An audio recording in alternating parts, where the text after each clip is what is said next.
The goal of the NRM position was to reform society as a whole without regard to the gender from the very beginning.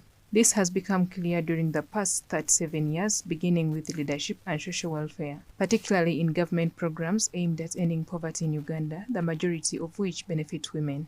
When we were first elected to Parliament in 1989, the resistance councils were new, and although there was a requirement to have one woman on every committee, in some villages there were none.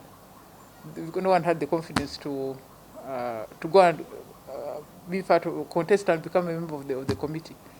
But now we have many women who are in leadership in the LC1, in the LC2, in LC3.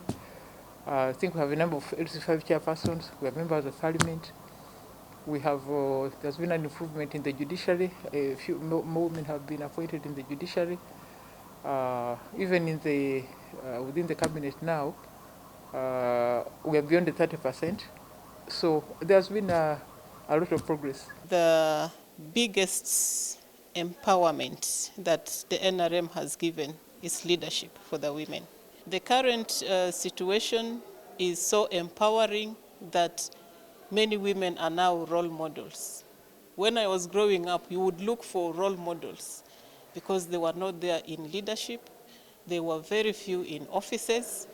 And I think this is really fundamental change as far as women are concerned. The August House enacted a new market bill in October that intends to repeal and replace the 1942 Market Act in order to allow for comprehensive legal and economic reforms that have evolved over time. When you talk about transforming our country, we should leave no one behind.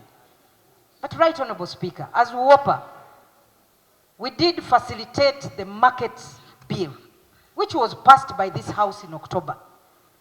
Right Honourable Speaker, we have clear rules as to how long these bills can be with the President. This bill was intended to help the majority of the people in the markets who are women. The 37 years of NRM are evidence of Uganda's progress. Nonetheless, despite this accomplishment, the Chitigumu Women's representative in Parliament believes that much more has to be done to develop Uganda. Can clearly say there is peace in this country. We can say infrastructure has been developed in this country. We can say people are at least living on a certain average standards of life. It doesn't leave the fact that more yet needs to be desired to ensure that our people get out of poverty totally. And that is to ensure that household income, and that's why the President has always re-echoed and preached the gospel of household income and focusing on the sectors that he has always mentioned, you know, the 6 sectors that people must look at. But most importantly, the backbone of this country is agriculture. And we say Uganda can even feed the entire Africa. So we need to focus our efforts, our budgeting, our legislation in ensuring that people have access to financing, people have access to markets, and people have access to quality products. And also we need to fight corruption. Today, women hold 46% of local government positions, 33% of parliamentary seats, and 43% of the cabinet positions.